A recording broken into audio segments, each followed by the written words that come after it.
49ஆம் சங்கீதத்திலே 3ஆம் வசனம், என் செவியை என் வாய் ஞானத்தை பேசும், என் இருதயம் உணர்வை தியானிக்கும். இந்த நாளினுடைய மன்னாவின் தலைப்பு ஞானத்தை உரைக்கும் கர்த்தருடைய வாய்.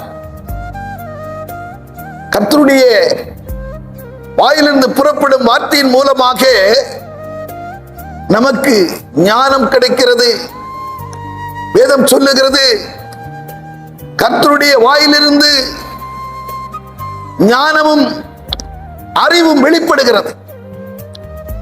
நீதிமொழிகள் 2ஆம் அதிகாரத்திலே 6ஆம் வசனம் சொல்லுகிறது, 7ஆம் வசனம், நீதிமான்களுக்கென்று கர்த்தர் மெய் ஞானத்தை வைத்திருக்கிறார். அவரால் தெரிந்து கொள்ளப்பட்ட அவருடைய இரத்தத்தால் கழுவப்பட்ட தேவ பிள்ளைகளுக்கென்று அவர் மெய் ஞானத்தை வைத்திருக்கிறார்.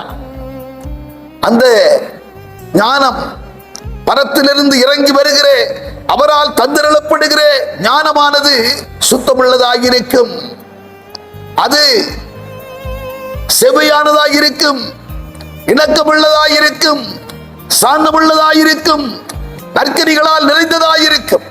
அப்படிப்பட்ட ஞானத்தையே கர்த்தர் நமக்கு தந்து நம்மை பலப்படுத்த விரும்புகிறார்.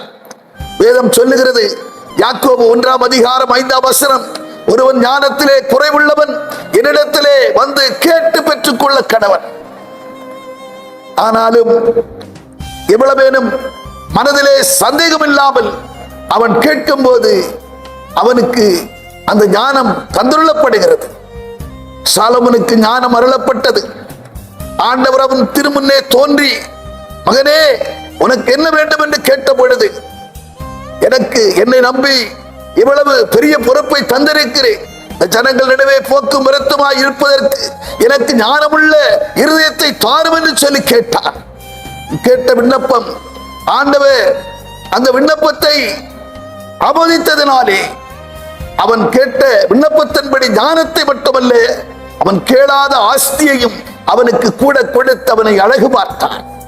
அவனை கேட்கிற அருமையான தேவச்சனமே, இன்றைக்கு அநேகர் சுயபுத்திலே நடந்து ஞானமாய் காரியத்தை செய்தனர் என்று சொல்லி மெச்சிக்கொள்ளுகிறார்கள்.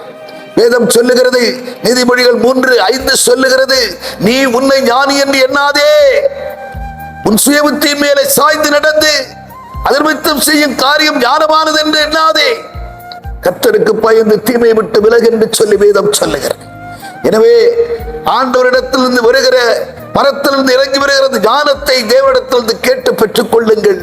கர்த்தர் மெய்யாகவே நீதிமான்களுக்கென்று மெய்ஞானத்தை வைத்திருக்கிறார். அந்த ஞானத்தை நீங்களும் பெற்றுக்கொண்டு அவருடைய ஞானத்தால் நீங்கள் நிரம்பியிருங்கள். நிச்சயம் பாதுகாப்பாக இருப்பீர்கள், மேன்மை அடைவீர்கள். உயர்ந்த அடைக்கலத்திலே ஒரு உங்களை ஏறி இருக்க பண்ணுவார்.